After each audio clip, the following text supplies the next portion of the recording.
Squad நம்ம இன்ட்ரோவில் எந்த டைமில் எடுக்கிறோம் வருங்க 12-14 ஆகுது. இப்போ தான் வீடியோவே எடுக்க ஸ்டார்ட் பண்ணுறேன். ஒரே டிப்ரெஷனாக ஆயிடுச்சு. ஆர்டர் வந்து இது வரைக்கும் 23 ஆர்டர் முடிச்சிருக்கேன். 23 ட்ரிப்பு தாங்க வந்திருக்கு. நமக்கு செகண்ட் அண்ட் சண்டேக்குன்னு 6 ஆர்டர் தேவைப்படுது. இன்றைக்கி நான் டார்கெட் இன்றைக்கி தான் பண்ணலான்ட்ருக்கேன். ஆர்டர் இப்போ கொஞ்சம் நல்லா தான் போடுறாப்புல. ஆனால் அமௌண்ட்டு தான் எல்லா ஆர்டருக்கும் கம்மியாகவே வருதுங்க. ஒரே ஒரு ஆர்டர் தான் 110 ரூபா வந்துச்சு. அதுக்கப்புறம் 100 ரூபாய்க்கு மேலே வரவே இல்லை ஆர்டரு. லாங் ஆர்டர் வரும்னு நினைக்கிறேன், வரவும் மாட்டேங்குது. பிளாக் எடுக்க இப்பயுமே தோணலைங்க. ஒரு மாதிரி டிப்ரெஷனாகவே தான் இருந்துச்சு. வெள்ளிக்கிழமை டிப்ரெஷன் ஆனேன். இன்றைக்கி வரைக்கும் நான் அதை நீங்கவே இல்லை. நான் சொல்கிறேன், ஏதோ ஒரு லாங் ஆர்டர் வந்துச்சுன்னா பேசலான்னு பார்த்தா ஒரு லாங் ஆர்டர் வர மாட்டேங்குது.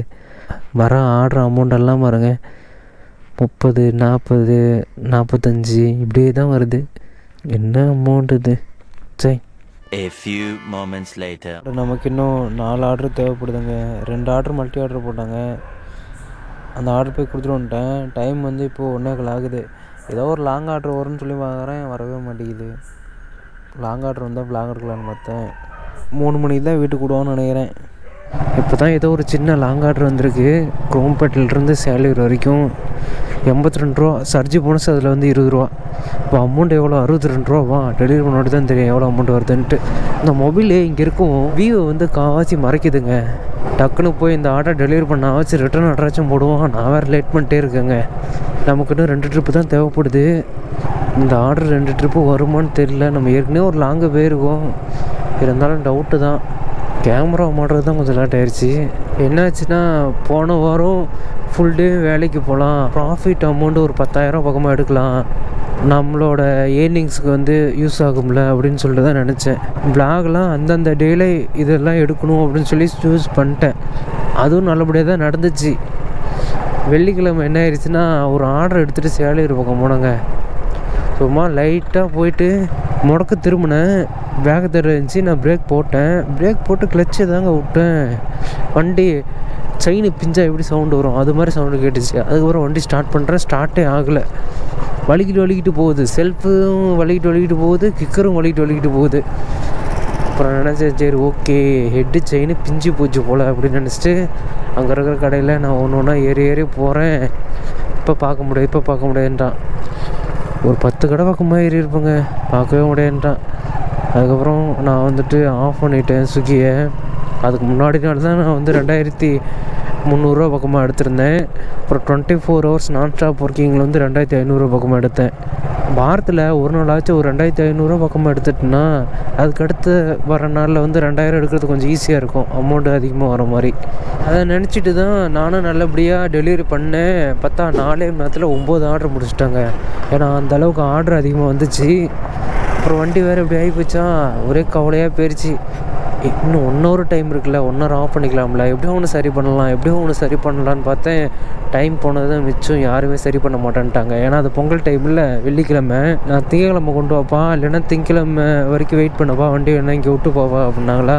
எனக்கு அந்த வண்டியை வந்துட்டு அங்கே விட்டுட்டு போக எனக்கு மனசே இல்லை. இந்த வண்டி எப்படியும் நீ என் வீட்டுக்கு எடுத்துகிட்டு போனவன் வச்சு என் வீட்டு பக்கத்தில் மெக்கானிக் இருக்கார், அந்த அண்ணன்ட்ட கொடுத்தா ஒரே நாளில் வந்து சரி பண்ணி கொடுத்துருவாருங்க. அது ஒரு மைண்ட் செட்டில் இருந்துச்சா. நானும் ரொம்பவே போராட்டமாக பண்ணேன். கவலையாகி போச்சு. ஒரு பக்கமாக நின்றுட்டேன். ரொம்பவே ஃபீல் பண்ணேன், என்னடா அது இப்படி ஆகிப்போச்சு அப்படின்ட்டு. அதுக்கப்புறம் வீட்டுக்கு எடுத்துகிட்டு போகலான்னு சொல்லிட்டு நினச்சேன். அப்போது நான் தள்ளிட்டே போயிடலாமா அப்படின்னு நினச்சிட்டு இருந்தேன்னா 16 கிலோமீட்ரு கஷ்டப்பட்டுலாம் தள்ள வேணாம், கஷ்டமே படக்கூடாது நீ அப்படின்னு நினச்சிட்டு அமௌண்ட்டு பண்ணாலும் பரவாயில்ல, ரேப்பிடோ இல்லைன்னா போர்ட்டலில் வந்துட்டு புக் பண்ணு அப்படின்னு நினச்சேன். ஏன்னா அங்கே இருக்கிற அண்ணா அப்படி தான் சொன்னாங்க, வண்டி இது மாதிரி ஆயிடுச்சுன்னா டோப் பண்ணிகிட்டே போயிரு ரேப்பிடோவில் புக் பண்ணி அப்படின்னாங்க. சரி ஓகேன்ட்டு தான் நானும் ரேப்பிடோ புக் பண்ணேன். அந்த பையன் டோப் பண்ணால் நான் வர மாட்டேன்ட்டான். மறுபடியும் என்னால் ரேப்பிடோ மறுபடியும் புக் பண்ண முடியல. அதுக்கு பதிலாக போர்ட்டர் இருக்குல்ல, நம்ம போர்ட்டர் வந்து சூஸ் பண்ணி பார்ப்போம். ஏன்னா அவங்க வந்து வெயிட்டை தானே தூக்கிட்டு போகிறவங்க. ஏன்னா ரேப்பிடோ வந்து ஆளை தூக்கிட்டு போவாங்க, அதுலேயும் பார்சலும் தூக்கிட்டு போவாங்க. இருந்தாலும் மேக்ஸிமம் மேஜராக வந்து ஆளை தான் கொண்டுட்டு போவாங்க.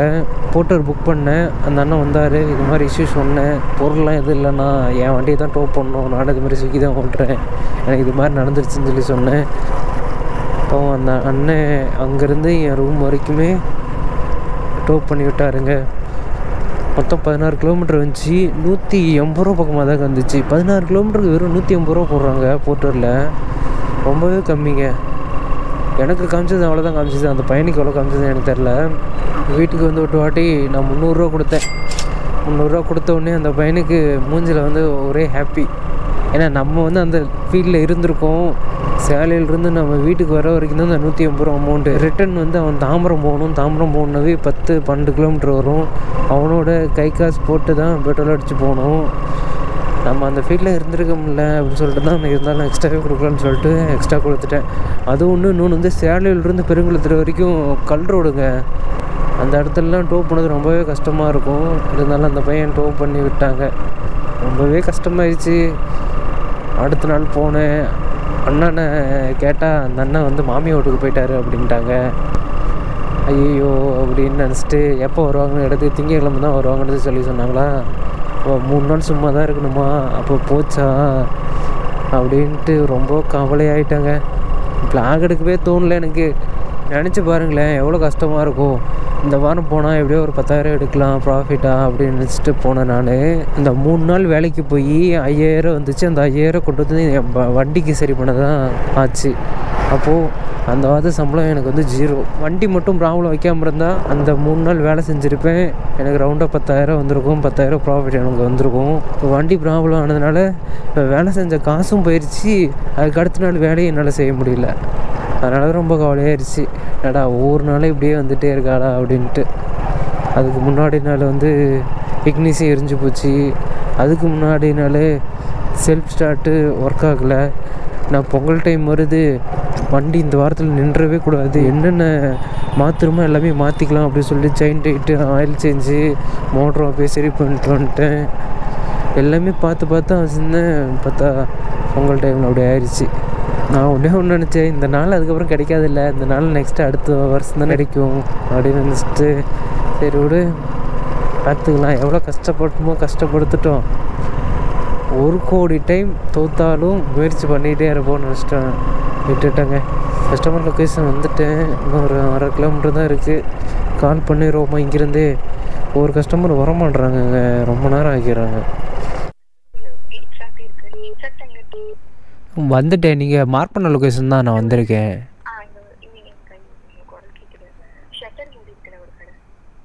இல்லை வெளியே வரீங்களா நீங்கள் கொஞ்சம்? இங்கே எங்கே நிற்கிறேன்?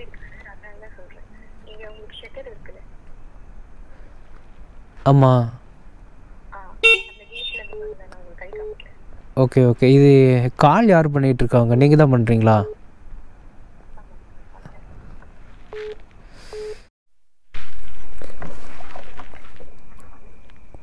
ஃபுட்டு கொடுத்தாச்சுங்க. எவ்வளோ அமௌண்ட் வரும்? 82 ரூபா காமிச்சதா? எவ்வளோ நேரம் சுற்றுது பாருது. 2 ரூபா தான் சேர்த்து இருந்திருக்கு. ரிட்டன் ஆர்டர் வரும்னு நினைக்கிறேன். பார்ப்போம். இன்னும் ஒரு ஆர்டர் தேவைப்படுதுங்க. வண்டி இவ்வளோ பிரச்சனை வச்சுட்டே இருந்துச்சா, அப்பப்போ வீட்டில் என்ன நடந்தாலும் சொல்லிடுவேன். அதேமாதிரி தான் இப்போ நடந்தால் சொன்னேன்னா, வண்டி புதுசாக வாங்கி தரேன், 20,000 கொடுக்குறேன் இன்சியல் அமௌண்ட்டு, அப்புறம் டியூ போட்டு கிடைக்குன்னு சொல்லி சொன்னாங்களா. நான் வண்டி வாங்குறப்பெல்லாம் எதுவுமே சொல்லலை. இப்போது வந்துட்டு நான் இன்சியல் அமௌண்ட்டு தரேன், இப்போ புதுசு வாங்கிக்கோ அப்படிங்கிறாங்க. அப்போ நான் இந்த வண்டி நான் என்ன பண்ணுவேன்? அதுக்கு அடுத்து நெக்ஸ்ட்டு ஒரு புது வண்டி வாங்க போகிறேன், அதெல்லாம் என்ன பண்ணுவேன்? அப்போ எனக்கு என்ன 3 வண்டியா அப்படின்னு நினச்சிட்டு வேணான்ட்டேன். எனக்குமே அந்த மைண்ட் செட் இல்லைங்க. அப்போ 10,000 ரூபா இருந்துச்சு. அந்த 10,000 கொண்டு போய் இன்சியல் அமௌண்ட் கட்டி புது வண்டி எடுத்துருக்கலாம். நமக்கு எதுக்கு, நம்ம பார்த்துக்கலாம், செகண்ட் வண்டி தானே அப்படின்னு நினச்சா, இது என்னடானா வாரத்துக்கு 2 வேலை வைக்குதுங்க. 1185 ரூபா வந்துருக்குங்க. இப்போ மைண்டு வரேன் ஓடிக்கிட்டே இருக்கும். 10 நிமிஷத்துக்கு முன்னாடி வந்துருந்தா ரிட்டன் ஆர்டர் போட்டிருப்பானோ, ஒரு வேளை போடாமல் போயிடுவானோ அப்படின்னு தோணுது.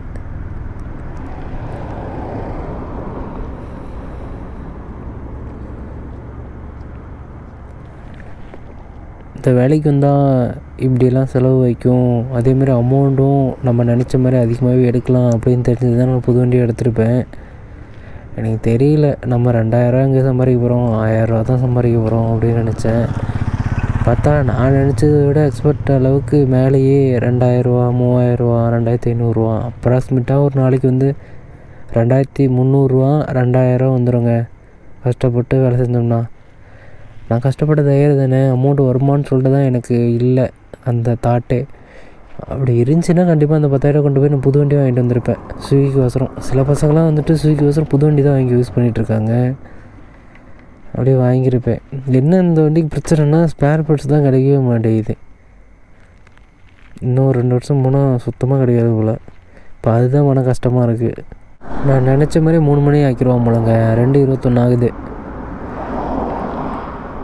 நீங்களாம் சப்போஸ் ஸ்விக்கி வரீங்க, ஜொமேட்டோ வரீங்க, அப்படிலாம் சேல்ஸ் எக்ஸிக்யூட்டிவாக போகிறீங்க, இல்லை ஃபினான்ஸில் ஒர்க் பண்ணுறீங்க, அவங்களுக்கெல்லாம் செகண்ட் வண்டி எடுக்காதீங்க, புதுசாக எடுத்துக்கோங்க. அந்த வீட்டில் டெய்லி யூசேஜ் பண்ணுவாங்கள்ல, சும்மா கொஞ்சம் தூரம் போகிறது, சும்மா ஒரு நாளைக்கு வந்து ஒரு 50 கிலோமீட்டர் ஒரு 30 கிலோமீட்டர் ஓட்டுவாங்கள்ல, அவங்களுக்கு வந்து செகண்ட் வண்டி சூட் ஆகும். நமக்குலாம் சத்தியமாக செட் ஆகாது. என்னென்னமோ போகுது இன்ஜினுக்குள்ளே. வண்டி வந்து பிரச்சனை ஆச்சுன்னு சொல்லலாம் இல்லைங்க. அது என்னாச்சுன்னா, இங்கே ஒரு டைமர் செயின் இருக்கும். அந்த டைமர் செயின் பக்கத்தில் 2 பேடு இருக்கும். அந்த பேடு எதுக்குன்னு எனக்கும் தெரியல, நானும் சர்ச் பண்ணி பார்க்கல. மேபி அந்த செயின் வந்து இதில் உரசத்துக்காக இருக்கும். செயின் வந்து எந்த பாதி வராத மாதிரி இருக்கும், அதுக்கோசம் கூட வச்சுருப்பாங்கன்னு நினைக்கிறேன். எனக்கு சரியாக தெரியல. அது வேணால் ரிசர்ச் பண்ணி நான் அடுத்த பிளாகில் வேணால் சொல்கிறேன். அந்த பேடை வந்து சுத்தமாக போயிடுச்சு. அந்த பேடு, அதுக்கப்புறம் இந்த மெட்டீரியலும் போயிடுச்சுன்ட்டார். அதுக்கப்புறம் உள்ள டைமர் செயினோட கீரும் புதுசாக தான் வாங்கலான்னு பார்த்தோம். நாங்கள் கீர் கிடைக்கல. அதனால் இந்த வண்டியில் இருந்த எந்த கீரோ அந்த கீரை தான் போட்டிருக்காங்க. அந்த கீர் நல்லா தான் இருக்குது. பார்ப்போம், கொஞ்ச நாள் சொல்லிட்டு தான் வந்திருக்கேன். ஒரு கொஞ்ச நாள் கழிச்சு கொடுத்துருவாருன்னு நினைக்கிறேன். சென்னையில் இருக்கிறேன், ஸ்பேர் பார்ட்ஸ் கிடைக்கிது, மெக்கானிக் அண்ணா இருக்கார், ஒரே நாளில் சரி பண்ணி கொடுத்துருவாரு. இதே சொந்த ஊருக்கு நான் போயிட்டேன் அப்படின்னா இந்த வண்டிலாம் நான் எப்படி தான் சரி பண்ணுவேன்னு எனக்கு தெரியல. ஸ்பேர் பார்ட்ஸ்லாம் எப்படி தான் கிடைக்கணும்னு எனக்கு தெரியல. அதுதான் ஒரு ஃபீலிங்காக இருந்துச்சு. A few moments later. Next order போட்டாங்க. இந்த ஆர்டர் கொடுத்தோம்னா நமக்கு செகண்ட் இன்சென்டிவ் டார்கெட்டு முடிஞ்சிச்சு. அமௌண்ட் வந்து 132 ரூபா பக்கமாக வந்துச்சு. டெலிவரி பண்ண தெரியும் எவ்வளோ வருதுன்ட்டு. நான் அங்கேயே தான் வெயிட் பண்ணிகிட்டே இருந்தேன். சரி ஓகே ஆர்டர் போட மாட்டான் போல அப்படின்னு சொல்லிட்டு நான் ஜோனுக்கு போனேன். பார்த்தா தாம்பரம் போயிட்டேன். அதுக்கப்புறம் மறுபடியும் நான் எங்கே நின்று அங்கேயும் மறுபடியும் ஆர்டர் போட்டிருக்கான். மறுபடியும் வண்டியை வலிச்சிட்டு மறுபடியும் போய் அந்த ஆர்டர் எடுத்துகிட்டு இப்போ தான் போயிட்டுருக்கேன். இதில் என்ன ஒரு நல்ல விஷயம்னா, அங்கே வெயிட் பண்ணவே இல்லை. போனோடனே ஃபுட் ரெடி ஆகிடுச்சு. போனோடனே ஃபுட்டை தூக்கிட்டு வந்துகிட்டே இருந்தாங்க. இந்த ஆர்டர் கொடுத்துட்டு நம்ம வீட்டுக்கு போகலான்னு நினைக்கிறேன். ஒரு அப்ராக்சிமேட்டாக கூட்டி பார்த்தேன். அமௌண்ட்டு இன்சென்டிவ் எல்லாத்தையும் கூட்டி பார்த்தா 1900 பக்கமாக தாங்க வருது. நம்ம ஒன் டே டார்கெட் ஏர்னிங் வந்து 2083 ரூபா எடுக்கணும். ஒரு 100 ரூபா 150 ரூபா குறையிற மாதிரி இருக்குது. சரி இருந்தாலும் பரவாயில்ல, விடுங்க பார்த்துக்கலாம்.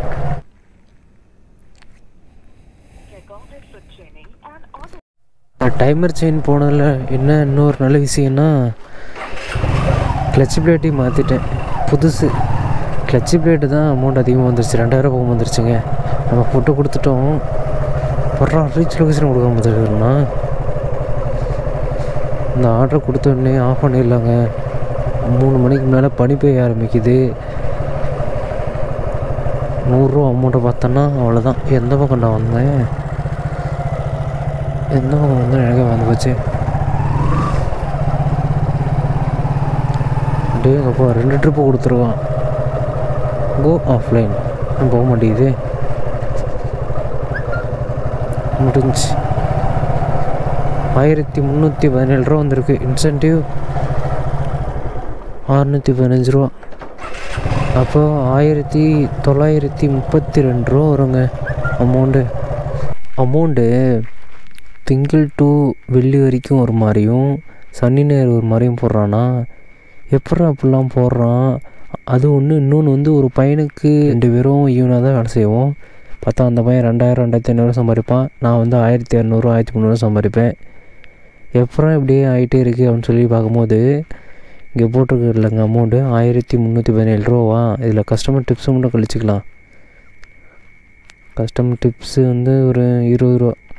அப்போ எவ்வளோ வரும்? 1297 ரூபா வருமா? அந்த 1297 அந்த கால்குலேட்டரில் போட்டுக்கிட்டு வகுத்தல் 2 எவ்வளோ வருது? அமௌண்ட் வந்து 648 ரூபா. இன்சென்டிவ் எவ்வளோ வருது? இன்சென்டிவ் வந்து 615 ரூபா. உங்களுக்கு தெரியுமான்னு தெரியல, எனக்கே தெரிய மாட்டேங்குது. எங்கெங்கேயோ போது வருது, இப்பயும் தெரிய மாட்டேங்குதுங்க. இன்சென்டிவ் வந்து 615 ரூபாவா. இப்போ இந்த 615 3 டைம் வந்து பெருக்குவோம் இன்ட்டு 3. இது தாங்க ஒரு நாளோட சம்பளம், 1845 ரூபா. அப்ராக்சிமேட்டாக 2 இன்சென்டிவ் முடிச்சிட்டா கண்டிப்பாக வந்து 1845 ரூபாய்க்கு மேலே தான் வரும். ஓவரால் இன்சென்டிவ் வந்துட்டு 700 ரூபாவா. 700 ரூபா இன்ட்டு 3 போட்டு போயிருக்குன்னா 2100 ரூபா. மினிமம் 2100 ரூபா கண்டிப்பாக வந்துடும், மேக்ஸிமம் 2100 ரூபாய்க்கு மேலே தான் போகும். அதுதான் ஸ்விக்கியோட கான்செப்ட்டு. எப்படின்னா ஆர்டர் அமௌண்ட்டில் பாதி வந்துட்டு இன்சென்டிவாக கொடுக்குறான், அதுதான் கான்செப்ட்டு. எப்படிலாம் யோசிக்கிறாங்க பாருங்களேன். நான் பல டைம் செக் பண்ணிக்கிட்டே இருந்தேன், ஒவ்வொரு நாளோட டேட்டாவே எடுத்து பார்த்துட்டே இருந்தேன். எப்போ இன்சென்டிவ் வருது, எப்போ அமௌண்ட் வருது அப்படின்னு சொல்லி பார்க்கும்போது இப்படி தாங்க வருது. அப்ராக்சிமேட்டாக 100 ரூபா 80 ரூபா அப்படி வேணால் டிஃப்ரெண்ட் ஆகுது, அது ஒன்றும் பிரச்சனை இல்லை. ரொம்ப 200 ரூபா 300 ரூபா அப்படிலாம் டிஃப்ரெண்ட் ஆகுது இல்லை, அப்படிலாம் ஆகவே மாட்டேங்குது. இன்றைக்கி ஒரு நாள் இன்சென்டிவ் விட்டுட்டுனா நாளைக்கு அந்த இன்சென்டிவ் வந்துடுதுங்க, எப்படியோ ஒன்று அது ஒன்று வந்துடுது. அப்படி இல்லைன்னா அந்த அமௌண்ட் எப்படியோ ஒன்று வந்துடுது. நான் பல டைம் பார்த்துட்டேன். நம்ம வீட்டுக்கு போகலாங்க இனிமேட்டு. எந்த பக்கம் போகுதுன்னு எனக்கும் தெரிய மாட்டேங்குது, ஏதோ ஒரு பக்கம் பூந்து போக வேண்டியதான். பனி பெய்ய ஆரம்பிச்சிச்சிங்க. வர்றது சாக்கு மூட்டையாவது ஆள் உட்காந்துருக்க மாதிரி இருக்குதுங்க. இன்னும் நல்லா இப்போ இடத்துக்குள்ளே வீட்டுக்குள்ளே ஓடி ரெண்டு தான். போய் குளிக்கணும், தூங்கணும், வீடியோ வேறு எடிட் பண்ணணும், நிறைய வேலை இருக்குது. அப்புறம் மறுபடியும் 12 மணிக்கு எழுந்துச்சி வேலைக்கு வரணும். இந்த டார்கெட் ஏர்னிங் முடிச்சுட்டு அதுக்கடுத்து நான் ரியல் டைம் அப்படின்னு சொல்லிட்டு ஒரு ப்ளேலிஸ்ட் ஓப்பன் பண்ணலான்னு இருக்கிறேங்க. அதில் என்ன விளாகுனா, நம்ம டெய்லி ரொட்டீன்னா நம்ம என்னென்ன பண்ணுவோம் அதையே விளாகாக எடுக்கலான்னு சொல்லி நினச்சிருக்கேன். அதுதான் விளாகாக எடுக்க போகிறேன். அது பண்ணிவிட்டு நெக்ஸ்ட்டு பைக்கு வாங்கிட்டு அதுக்கப்புறம் ஒரு ட்ராவல் விளாக் பண்ணிவிட்டு அதுக்கப்புறம் நம்ம சென்னை வந்துடுவோம். சென்னை வந்துட்டு அப்புறம் நம்ம சொன்னோம்ல இந்த கலை இதெல்லாம் கற்றுக்கணும் அப்படின்ட்டு அதையும் கற்றுப்பேன்.